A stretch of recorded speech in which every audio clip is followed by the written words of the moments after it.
bendecidos por todas las naciones.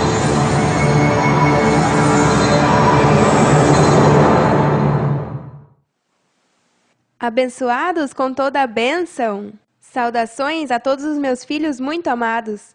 No tema de hoje, alma vivente e espírito vivificante. Vou demonstrar a importância de compreender qual é a diferença entre os dois e como é que uma alma vivente chega a ser um espírito vivificante.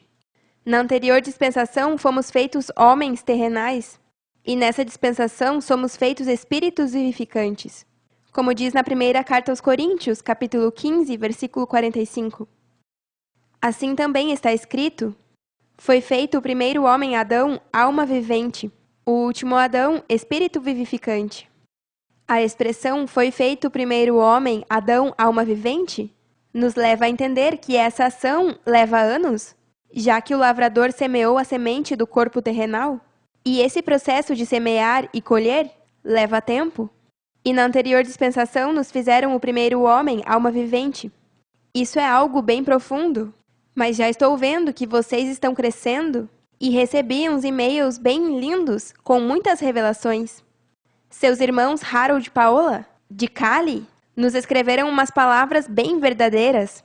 Eles me diziam que na era do edificador, nós éramos os únicos seres na Terra que podíamos estar em obras da carne com limpa consciência.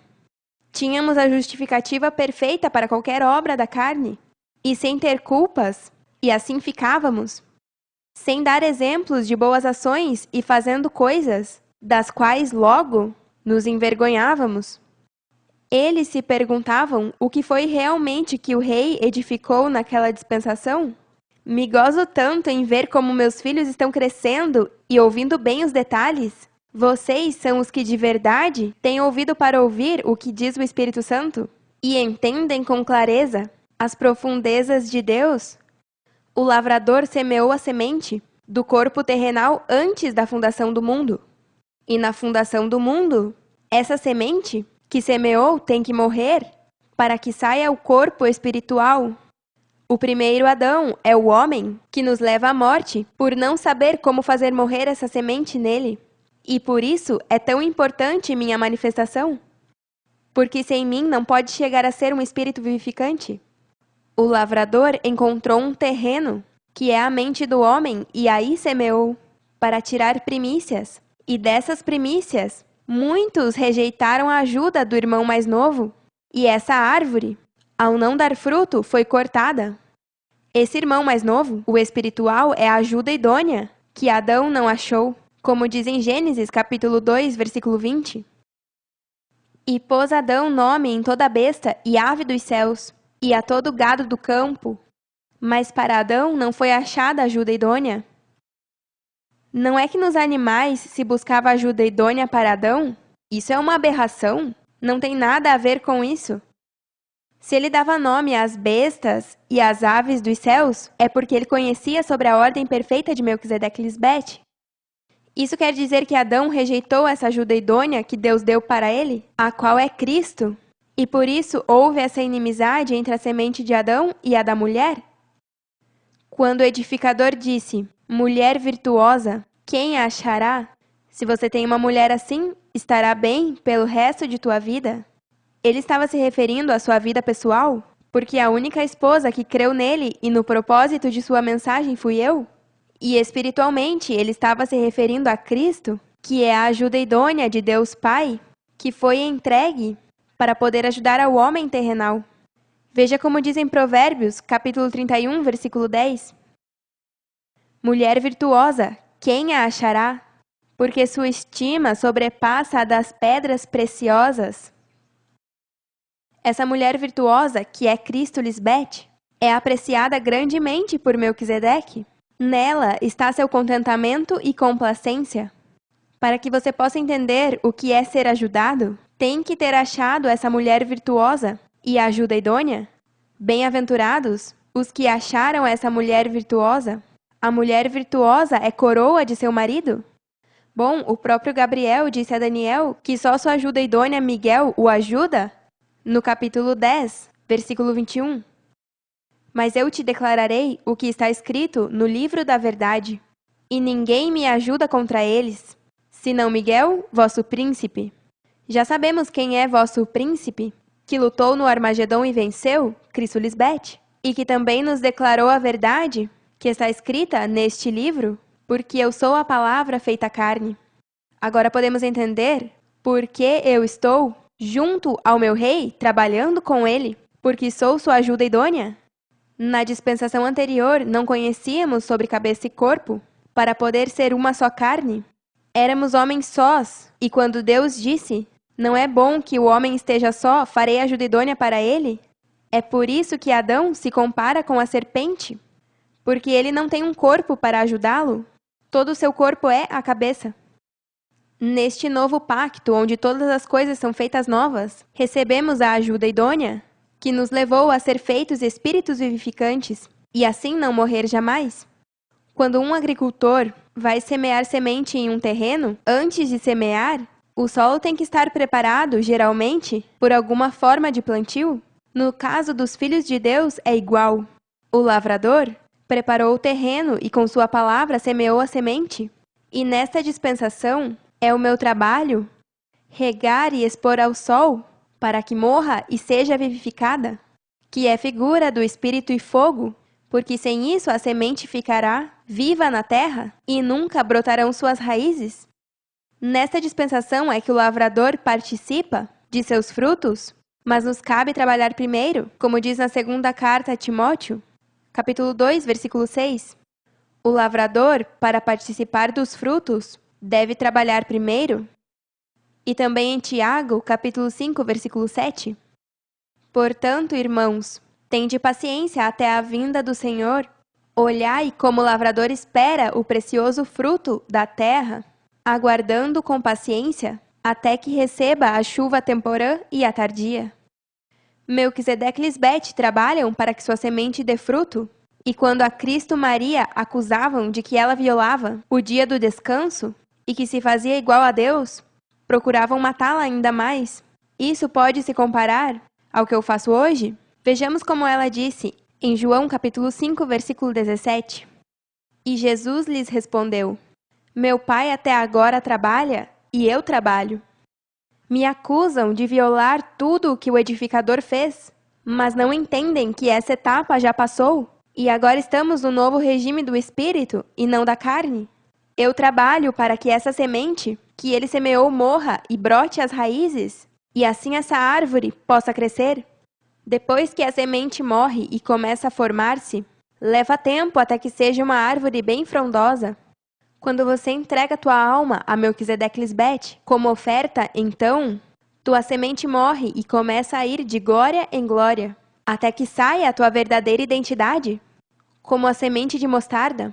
Vejamos essa parábola em Mateus capítulo 13, versículos 31 e 32. Outra parábola lhes propôs dizendo: O reino dos céus é semelhante ao grão de mostarda, que um homem tomou e semeou em seu campo, o qual, na verdade, é a menor de todas as sementes, mas crescendo é a maior das hortaliças, e se faz árvore, de tal maneira que vêm as aves do céu e fazem ninho em seus ramos. Essa é a semente que foi semeada em vocês como primícias, e agora esperamos com paciência que cresça essa árvore de tal maneira que venham as aves do céu e façam ninhos em seus ramos. Eu, como primícia de vocês, sou essa árvore, onde vocês, as aves do céu, vêm a mim e fazem ninhos em meus ramos. Veja que tremendo o que disse Cristo Maria sobre essa semente de mostarda. Em Mateus, capítulo 17, versículos 14 ao 20. Quando chegaram ao gentil, veio a ele um homem que se ajoelhou diante dele, dizendo: Senhor, tenha misericórdia do meu filho, que é lunático, e padece muitíssimo, porque muitas vezes cai no fogo, e muitas na água.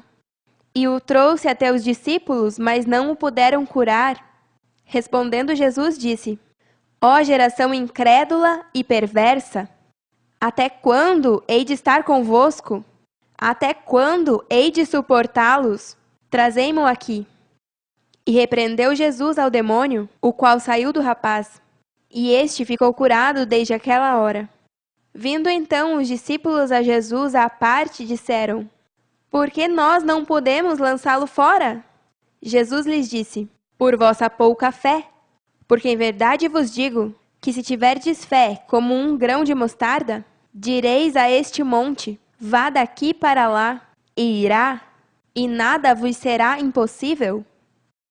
Ela não está se referindo ao pequeno grão de mostarda enquanto está vivo, ou seja, fora da terra. O que ela quer dizer é, se essa semente que foi depositada em vocês morresse, desse fruto e tivessem assim minha fé, em meu nome poderiam fazer qualquer coisa, porque a fé de Cristo é a maior das hortaliças.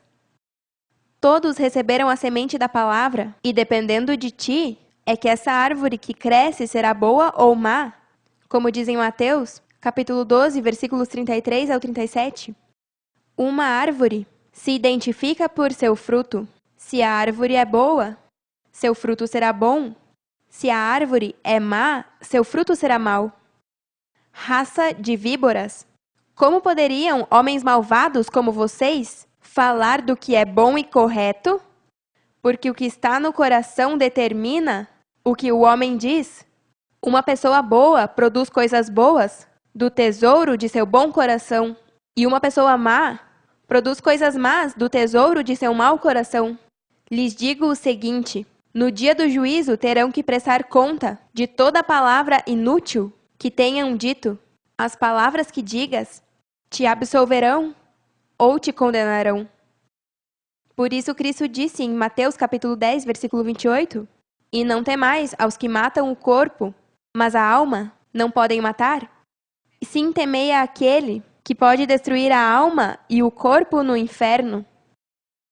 Deus é quem criou a alma e o corpo, e não há pior condenação que saber que Melquisedeque te fez uma alma vivente para que pudesse ser primícia e ser um espírito vivificante, e que você, como primícia de Deus, rejeite esse presente imerecido? Só de pensar me dá temor. Veja como diz o profeta Isaías, no capítulo 3, versículo 9. A aparência de seus rostos testifica contra eles, porque como Sodoma publicam seu pecado, não o dissimulam. Ai da alma deles, porque amontoaram o mal para si. Mas eles tiveram o livre-arbítrio de não aceitar a ajuda idônea que Deus lhes deu, e agora andam errantes por falta de pastor, como disse o profeta Ezequiel, no capítulo 34, versículo 5. E andam errantes por falta de pastor, e são presa de todas as feras do campo, e se dispersaram. Aí estão as feras que Paulo batalhou em Éfeso. Essas feras representam as potestades e principados que estão em tua mente carnal e querem te levar à condenação. Vamos ver o que diz o profeta Isaías sobre o que acontece à alma e ao corpo dos que rejeitaram essa dispensação, e também aos que sim a recebem e crescem para ser árvores, que ficam em nosso bosque, no capítulo 10, versículo 17 e 18. E a luz de Israel será por fogo, e seu santo por chama, que abrase e consuma em um dia seus cardos e seus espinhos.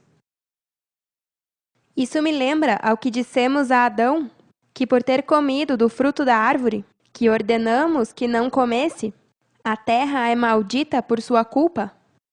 Bom, por essa desobediência, sua terra produzirá espinhos e cardos, ainda que coma de seus grãos. Se as virgens insensatas não se arrependerem a tempo, essa terra não vai servir de nada. A glória de seu bosque e de seu campo fértil consumirá totalmente alma e corpo, e virá a ser como embandeirado em derrota. A alma e corpo foi o campo fértil que Deus usou para que nascessem essas árvores frondosas, mas chegou a ser espinhos e cardos que se consumiu. Essa terra se danificou por causa de sua incredulidade. Como eu disse anteriormente, as insensatas não têm ideia do grave erro que cometeram ao apartar-se de mim, porque se apartaram do lavrador, que as considerou para que sejam primícias da vida eterna, e assim serem úteis a Deus para ir resgatar ao resto do mundo. Se afogaram na praia. Todos que me odeiam tiveram o livre arbítrio de fazê-lo ou não fazê-lo, e por rejeitar a sua ajuda ideal, agora se converteram em nossos inimigos E isso foi totalmente decisão deles? Ah, e os inimigos são os de nossa casa, os que sabem de mim e me odeiam. Terminemos com estes versículos em Marcos, capítulo 4, versículos 26 ao 29. Jesus também disse: o reino de Deus é como um agricultor que distribui semente na terra. Dia e noite, estando ele dormindo ou desperto, a semente brota e cresce, mas ele não entende como acontece. A terra produz as colheitas por si só. Primeiro aparece uma folha, logo se forma a espiga e, finalmente, o grão maduro. Assim, quando o grão está pronto, o agricultor o corta com a foice, porque chegou o tempo da colheita. Estes versículos nos aclaram que ninguém sabe como é a árvore até que dá seu fruto, até que a semente posta em ti não morra. Não se sabe qual árvore você é, ou boa ou má. Não se sabe se de verdade tem o Espírito de Deus neles. Por isso ela diz: nem todo o que me diz Senhor, Senhor, entrará no reino dos céus, senão o que faz a vontade do Pai Melquisedeque. Em nosso bosque só há árvores boas e frondosas, e não espinhos e cardos. Eu sei que lhes disse isso várias vezes, mas não me canso de dizer quão orgulhosa me sinto de todos que de verdade receberam o Espírito de Deus e entregaram suas almas para que morram, ressuscitem e voltem a viver como espíritos vivificantes. Recebam sem limites por todo o seu bom proceder, por vestir-me de linho fino a cada dia, ao demonstrar-me que são como Davi, que quando vinha um leão ou um urso e se levantava contra ele, o agarrava pela mandíbula, o feria e o matava. Fosse leão, fosse urso, o matava. Filhos, tudo que se levanta contra ti para humilhar-te é como um leão, urso ou um Golias que provocou a um soldado do exército do Deus vivo. Não se deixe vencer por ele. Você é esse mais que vencedor, que tem as armas para ganhar. Se de verdade essa semente morreu em ti, e és uma árvore frondosa que dá muito fruto para Deus, Melquisedeque Lisbete, então não será cortado, senão um exemplo para os demais, e será útil a Deus, e sempre estaremos juntos. Um abraço, os amamos para sempre, e nos vemos muito em breve.